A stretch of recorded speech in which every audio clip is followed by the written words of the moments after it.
Hello everyone, welcome to my channel के education. कैसे हैं आप सभी लोग? आई होप आप सभी लोग अच्छे होंगे।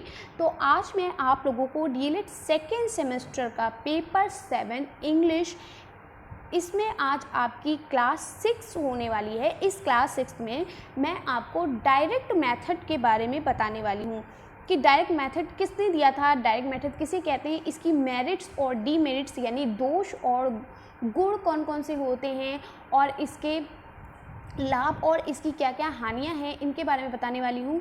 तो पिछली वीडियो में मैंने आपको 3 मेथड बता दिए थे। फर्स्ट था बाइलिंगुअल मेथड, सेकंड था डॉक्टर वेस्ट न्यू मेथड और थर्ड आपका था ग्रामर ट्रांसलेटेड मेथड। ठीक है, तो ये फोर्थ आपका डायरेक्ट मेथड है और ये लास्ट मेथड है। इसके बाद मैं आपको टीचिंग अप्रोच के बारे में बताऊँगी, कौन कौन से टीचिंग अप्रोच हैं, कितने टाइप्स के होते हैं, उनके बारे में डिटेल में बताऊँगी। तो चलिए वीडियो को बिना स्किप किए पूरा देखिएगा और अगर आप चैनल पर नए हैं तो चैनल को लाइक, सब्सक्राइब और शेयर कर लीजिएगा, बेल आइकन को प्रेस कर लीजिएगा ताकि आने वाली इस तरीके की वीडियो आपको मिलती रहें। तो शुरू करते हैं बिना टाइम वेस्ट के डायरेक्ट मेथड के बारे में। तो डायरेक्ट मेथड होता क्या है? तो सबसे पहले मैं आपको इसके बारे में थोड़ा सा बता देती हूँ। डायरेक्ट मेथड जो है ये ग्रामर ट्रांसलेटेड मेथड का उल्टा होता है। ठीक है, अगर आपने ग्रामर ट्रांसलेटेड मेथड नहीं पढ़ा है तो जाकर पढ़ लीजिएगा, तभी आपको समझ में आएगा। तो ये जो डायरेक्ट मेथड होता है ये ग्रामर ट्रांसलेटेड मेथड का उल्टा होता है और इसका जो यूज़ है यानी इसका जो इस्तेमाल है वो हम हिंदी मीडियम के स्कूल्स में नहीं करते हैं, क्योंकि यहाँ पर फॉरेन लैंग्वेज का हम यूज़ करते हैं और आपको पता है फॉरेन लैंग्वेज में इंग्लिश टू इंग्लिश बात की जाती है। और जो हमारे हिंदी मीडियम के स्कूल हैं उसमें क्या होता है, इसमें ग्रामर का इस्तेमाल किया जाता है। जैसे कि कोई भी टीचर या जैसे कोई आप जब टीचर बनेंगे तो क्या होता है, आप बच्चों को पढ़ाएंगे दिस इज़ अ पेन, फिर उसकी मीनिंग आप बताएंगे कि दिस इज़ अ पेन, उसको ट्रांसलेट करेंगे, उसके हर एक वर्ड की मीनिंग बताएंगे। जैसे आप बताएंगे दिस मतलब यह होता है, इस मतलब है होता है, और ए मतलब होता है एक, और पेन मतलब होता है कलम, यानी कि यह एक कलम है, इस तरीके से बताएंगे। लेकिन डायरेक्ट मेथड में क्या होता है, डायरेक्ट मेथड में आप इंग्लिश टू इंग्लिश बात करते हैं, यहाँ पर वर्ड से नहीं, यहाँ पर डायरेक्ट आप किसी भी चीज़ को सेंटेंस से शुरू करते हैं। ठीक है, यहाँ पर वर्ड टू वर्ड नहीं पढ़ाया जाता है, यहाँ डायरेक्ट सेंटेंस से स्टार्ट किया जाता है, क्योंकि भाई फॉरेन लैंग्वेज का इस्तेमाल होता है, वहाँ पर इंग्लिश टू इंग्लिश बात की जाती है। ठीक है, तो यही डायरेक्ट मेथड होता है। डायरेक्ट मेथड का मतलब होता है यहाँ पर ये ग्रामर ट्रांसलेटर मेथड का उल्टा होता है, अपोजिट होता है। ठीक है, और ये इसीलिए इसको हम एंटी ग्रामर मेथड के नाम से भी जानते हैं। याद रखिएगा, डायरेक्ट मेथड जो होता है ग्रामर ट्रांसलेटेड मेथड का उल्टा होता है, इसलिए इसे हम एक और नाम से जानते हैं। क्या? इसे हम एंटी ग्रामर ट्रांसलेटेड मेथड भी कहते हैं। क्या कहते हैं?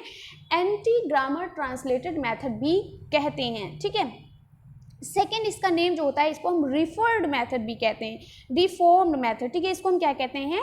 रिफॉर्म्ड मेथड भी कहते हैं। ठीक है, इसको हम रिफॉर्म मेथड के नाम से भी जानते हैं।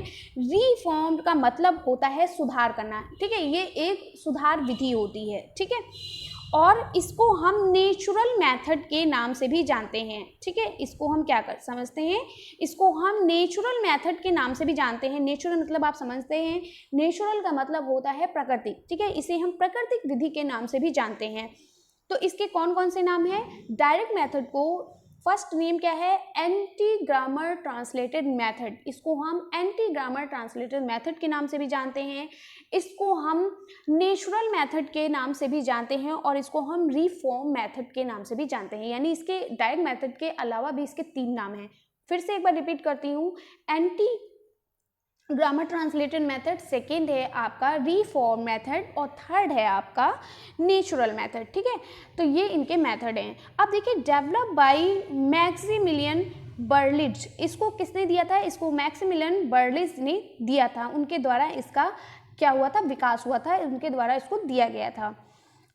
अब इसको पॉइंट टू पॉइंट समझते हैं कि डायरेक्ट मेथड होता क्या है। तो चलिए देखते हैं। फर्स्ट आपका पॉइंट है a method of teaching a foreign language using only target language and without emphasis on the study of grammar. यानी कि यहाँ पर ये कहा गया है कि इसमें जो फॉरेन लैंग्वेज का जो टीचिंग मेथड है, यानी पढ़ाने का तरीका जो है, वो इसमें हमेशा इसमें क्या होता है, केवल इसमें टारगेट लैंग्वेज का इस्तेमाल होता है। यानी कि आप इंग्लिश पढ़ा रहे हैं तो यहाँ पर सिर्फ और सिर्फ इंग्लिश का ही यूज़ होगा, इंग्लिश का ही इस्तेमाल होगा। यहाँ पर आप मदर टंग के अकॉर्डिंग नहीं पढ़ा सकते हैं, मदर टंग के तरीके से नहीं पढ़ा सकते हैं, यानी अपनी मातृभाषा का यहाँ पर यूज़ नहीं कर सकते हैं। ठीक है, अपनी मातृभाषा का, अपनी मदर टंग का या अपनी नेटिव लैंग्वेज यानी अपनी क्षेत्रीय भाषा का यहाँ पर इस्तेमाल नहीं कर सकते। यहाँ पर सिर्फ और सिर्फ टारगेट लैंग्वेज का यूज़ होता है। ठीक है, तो जो फॉरेन लैंग्वेज में जो पढ़ाई जाती हैं चीज़ों को, फॉरेन लैंग्वेज में जो चीज़ों को पढ़ाते हैं, इसमें क्या होता है, इसका जो टीचिंग मेथड होता है केवल टारगेट लैंग्वेज इसमें इस्तेमाल करते हैं। ठीक है, यानी कि इस मेथड में ग्रामर ट्रांसलेटर जो है, ग्रामर ट्रांसलेटर मेथड इस मेथड में क्या होता है, फॉरेन लैंग्वेज पढ़ाने के लिए ग्रामर पर बिना बल दिए इसमें क्या होता है, केवल टारगेट लैंग्वेज का यूज़ करते हुए पढ़ाया जाता है। ठीक है, नेक्स्ट आपका पॉइंट है opposite of grammar translated method. अभी मैंने आपको बताया है कि ये जो डायरेक्ट मेथड होता है ये ग्रामर ट्रांसलेटेड मेथड यानी ग्रामर ट्रांसलेटेड मेथड का अपोजिट होता है। क्या होता है, ग्रामर ट्रांसलेटेड मेथड का अपोजिट होता है। ग्रामर ट्रांसलेटेड आपने पढ़ा था, हिंदी में उसे क्या बोलते हैं, व्याकरण अनुवाद विधि, यानी ये व्याकरण अनुवाद विधि का उल्टा होता है। ठीक है, क्योंकि यहाँ पर कोई ग्रामर का इस्तेमाल नहीं होता है। तो ये क्या होता है, ग्रामर ट्रांसलेटेड मेथड जो है ये डायरेक्ट मेथड जो है ये ग्रामर ट्रांसलेटेड मेथड का अपोजिट होता है, उल्टा होता है, इसीलिए इसको हम एंटी ग्रामर ट्रांसलेटेड मेथड कहते हैं। ठीक है, क्या कहते हैं, एंटी ग्रामर ट्रांसलेटेड मेथड कहते हैं। नेक्स्ट पॉइंट है use of mother tongue is discourage. यहाँ पर मदर टंग का इस्तेमाल नहीं किया जाता है। ठीक है, समझ में आ गया क्या होता है, यहाँ पर क्या होता है, मदर टंग का इस्तेमाल नहीं किया जाता, मदर टंग का यहाँ पर यूज़ जो है उसको हतोत्साहित किया जाता है। डिस्करेज का मतलब होता है हतोत्साहित। ठीक है, हतोत्साहित क्या होता है, इसका मतलब हतोत्साहित। यहाँ पर मदर टंग का जो इस्तेमाल है उसे प्रोत्साहित ना करके हतोत्साहित किया जाता है, यहाँ पर डिस्करेज होता है। नेक्स्ट आपका पॉइंट है major focus on speaking and listening. यहाँ पर क्या है, यहाँ पर सबसे ज़्यादा यानी डायरेक्ट मेथड में सबसे ज़्यादा जो फोकस करते हैं वो बोलने पर और सुनने पर करते हैं। ठीक है, यहाँ पर राइटिंग और रीडिंग पर फोकस नहीं करते हैं, राइटिंग और रीडिंग को इग्नोर करते हैं, यानी लिखने और पढ़ने को इग्नोर करते हैं। यहाँ पर बोलने और सुनने पर ज़्यादा फोकस करते हैं। तो अगर आपके मेरिट्स में पूछा जाता है तो आप लिख देंगे major focus on speaking and listening, और अगर आपसे डी मेरिट्स में पूछा जाएगा तो आप कहेंगे writing and reading are ignored. ठीक है, तो यहाँ पर क्या होता है, यहाँ पर आपका क्या बताया गया, यहाँ पर आपका बताया गया, यहाँ पर किस पर फोकस किया जाता है। देखिए ग्रामर ट्रांसलेटेड मेथड में किस पर फोकस किया गया था, राइटिंग एंड रीडिंग पर किया गया था, और ये ग्रामर ट्रांसलेटेड मेथड का उल्टा होता है, तो इस पर किस पर फोकस किया गया है, बोलने और सुनने पर। ठीक है, क्योंकि भाई आप इंग्लिश टू इंग्लिश पढ़ रहे हैं तो फटाफट बोलेंगे, आप एक दूसरे से फटाफट बात करेंगे, आप टीचर से क्वेश्चन करेंगे तो इंग्लिश में करेंगे, टीचर आपको आंसर देगा तो इंग्लिश में देगा, इसलिए यहाँ पर बोलने पर ज़्यादा बल दिया जाता है और सुनने पर ज़्यादा बल दिया जाता है। यहाँ पर लिखने और पढ़ने की कोई यहाँ पर बात नहीं की जाती है। नेक्स्ट है this method is inductive method. ठीक है, ये मेथड कैसा होता है, इंडक्टिव मेथड। इंडक्टिव मेथड आपने बाइलिंगुअल मेथड में भी पढ़ा था कि बाइलिंगुअल मेथड क्या है, आपका इंडक्टिव मेथड है। देखिए मैं क्या होता है, आपका रिवीजन भी करती चल रही हूँ, यानी कि आपने जो भी मेथड पढ़े हैं उनसे रिलेटेड भी आपको यहाँ पर बातें बता रही हूँ, ताकि वो अगर आप वो भूल गए होंगे मेथड तो आपको याद आ जाएगा। तो आपने एक और मेथड पढ़ा था बाइलिंगुअल मेथड, तो जो आपका बाइलिंगुअल मेथड जो है ये भी आपका क्या है, इंडक्टिव मेथड है। ठीक है, तो बाइलिंगुअल मेथड में मैंने आपको क्या बताया था, इंडक्टिव मेथड के बारे में। तो इंडक्टिव मेथड के बारे में बताया था, इंडक्टिव का मतलब होता है आगमन। ठीक है, ये क्या होता है, ये भी एक आगमन विधि है, किसकी तरह, बाइलिंगुअल मेथड की तरह। आगमन का मतलब क्या होता है, यहाँ पर हम एग्जाम्पल टू रूल की ओर जाते हैं। ठीक है, एग्जाम्पल टू रूल बच्चों को पढ़ाते हैं, यानी पहले बच्चों को एग्जाम्पल सिखाते हैं, फिर उसके बाद उनके नियमों को बताते हैं, यानी बच्चों को पहले उदाहरण बताते हैं फिर उनके नियमों को बताते हैं। जैसे कि आप मैथ्स पढ़ते हो, ठीक है, तो जब आप मैथ्स पढ़ते हो तो मैथ्स में क्या पढ़ते हो, मैथ्स में क्या होता है, सबसे पहले मैं आपको एग्जाम्पल बताती हूँ, जैसे किसी भी क्वेश्चंस का एग्जाम्पल बताती हूँ, एग्जाम्पल के बाद मैं उनके नियमों को यानी उनके रूल्स को समझाती हूँ। ठीक इसी तरीके से जो फॉरेन लैंग्वेज यानी हमारी इंग्लिश में क्या है, पहले हम इसमें ये जो हमारा डायरेक्ट मेथड है ये इंडक्टिव मेथड होता है, यानी ये आगमन विधि है, और आगमन विधि का मतलब होता है कि एग्जाम्पल टू रूल की ओर जाना, यानी कि उदाहरण से नियम की ओर जाना। पहले बच्चों को उदाहरण समझाना, उसके बाद उनके नियमों को समझाना। ठीक है, नेक्स्ट पॉइंट है unit of teaching in sentences. यहाँ पर टीचिंग की जो यूनिट है वो सेंटेंसेस होती है। यहाँ पर वर्ड टू वर्ड नहीं सिखाया जाता, यहाँ पर डायरेक्ट सेंटेंस से शुरू करते हैं। ठीक है, और आपने ग्रामर ट्रांसलेटर मेथड में क्या पढ़ा था, वहाँ पर आपने ये पढ़ा था कि वहाँ पर जो टीचिंग यूनिट होती है वो वर्ड टू वर्ड होती है। ठीक, आगे बढ़ते हैं इसकी मेरिट्स के बारे में। तो मेरिट्स की क्या क्या है, यानी मेरिट्स का मतलब तो आप समझ ही गए होंगे, आपने 3 मेथड्स पढ़े हैं। तो मेरिट्स का मतलब होता है गुण, और एडवांटेजेस का मतलब होता है लाभ। ठीक है, तो इसके क्या गुण हैं और क्या लाभ हैं, इनके बारे में पढ़ते हैं। तो देखिए इनके क्या गुण हैं, क्या लाभ हैं। फर्स्ट पॉइंट है it is full of the activities after finish the lesson, question answer exercise done. यहाँ पर बताया गया है, यहाँ पर क्या बताया गया है, यहाँ पर बताया गया है जो